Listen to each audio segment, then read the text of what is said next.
This is Democracy Now! When we come back, we remember Lena Horne, the late, great actor and singer. Stay with us.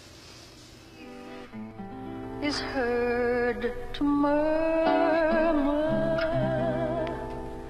not a bird is heard to sing, and bewildered eyes scan the fearful skies,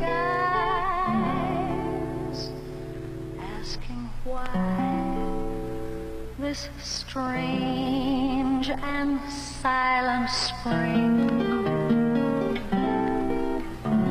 Children hide and roses tremble. Doors are dark and shades are down,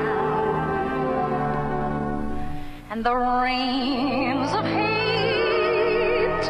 rust the garden gate as the ghost of spring stalks the town. Silent Spring by Lena Horne. This is Democracy Now!, democracynow.org, The War and Peace Report. I'm Amy Goodman with Sharif Abdel-Qaddous. We end today's show by paying tribute to the life and legacy of pioneering singer and actress Lena Horne. She died on Monday at the age of 92.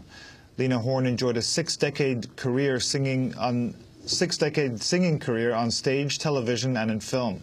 She was the first black woman to be signed to a long-term contract by a major Hollywood studio.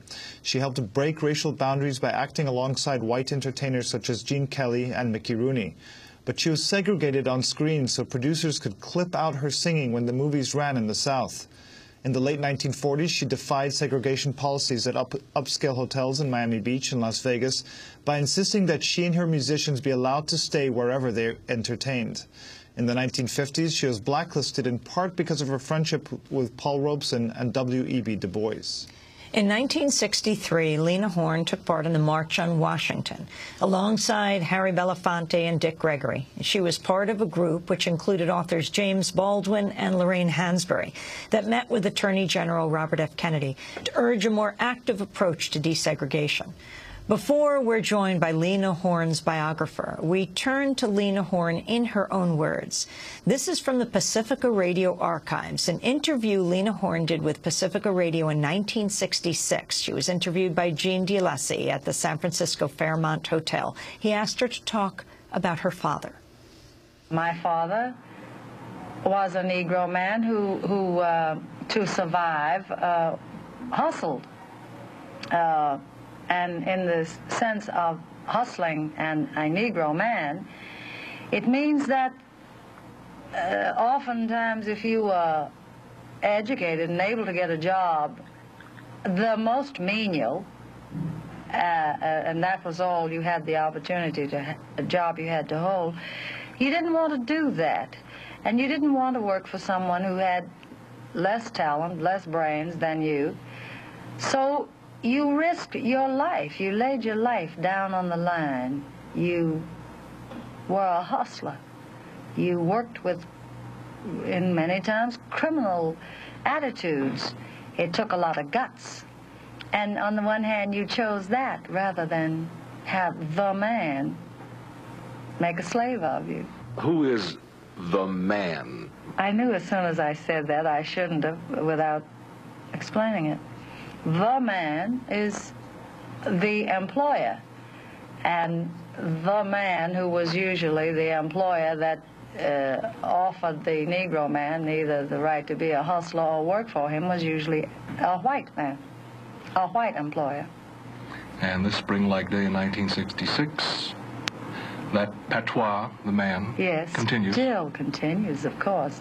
The man is a sheriff in Mississippi. And the man is a cop in Harlem, white. Could he be Negro? He could be Negro, because even though he's Negro, the man who's the head of his police department is the white man. Lena Horne speaking in 1966, interviewed by Pacifica Radio's Jean DeLacy. That courtesy of the Pacifica Radio Archives. For more on Lena Horne's life and legacy, we're joined by James Gavin, a journalist and author. His book is Stormy Weather, The Life of Lena Horne, joining us from Los Angeles. Welcome to Democracy Now! James, start by responding to this remarkable clip of Lena Horne in 1966 and put it in the context of her life, a thumbnail sketch of where she was born, how she grew up and became the singer and actress that she was. Well, 1966, the civil rights movement was still white hot, so to speak, and Lena Horne was desperate to find her way within it, even though she came from a history of activists and poets and teachers and intellectuals. That was who her family was, as part of the so-called black bourgeoisie, a very small minority of highly educated, upwardly mobile, cultivated black people around the early part of the century.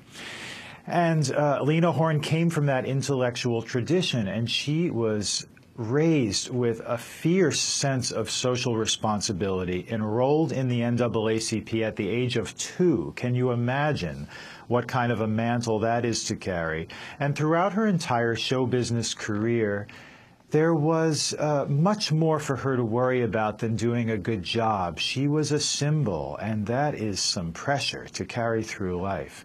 In 1966, though, she had just about found a little foothold for herself in the civil rights movement and gotten some people to take her seriously as more than an ex-Hollywood star, a kind of pampered creature of white show business, which is how a lot of people perceived her then. And she was the first African-American woman to sign a meaningful long-term contract with a major studio. But in the contract, it said she would never have to play a maid. And in her autobiography, she wrote, "They didn't make me into a maid, but they didn't make me anything else either. I became a butterfly pinned to a column, singing away in movie land." A lot of that is exaggerated, I have to tell you. It's true that the reason for Lena Horne being at MGM, which signed her in 1942, was that she was a sort of a pawn, as she put it, of the NAACP. The great NAACP leader, Walter White, saw Lena Horne as a tool for revolutionizing the black image in Hollywood. She was beautiful in a way that white America could accept. There was no such thing in 1942 as the phrase "black is beautiful." Lena Horne was beautiful in a more Hedy Lamarr, Rita Hayworth style. Very refined ways, Caucasian singing style, Caucasian in a lot of her manner. And as for the butterfly pinned to a column remark, which became part of her myth, it's a famous phrase, but there is not a single scene of Lena Horne in any of her films that show her standing next to a column. Lena felt imprisoned because she was not really allowed to interact with white actors on screen. She was presented in these beautifully produced cameo segments by MGM, but she wanted much more. Let's turn back to Lena Horne speaking on Pacifica Radio in 1966. Again, the interviewer Jean DeLacy asking Lena Horne to talk about her relationship with Paul Robeson.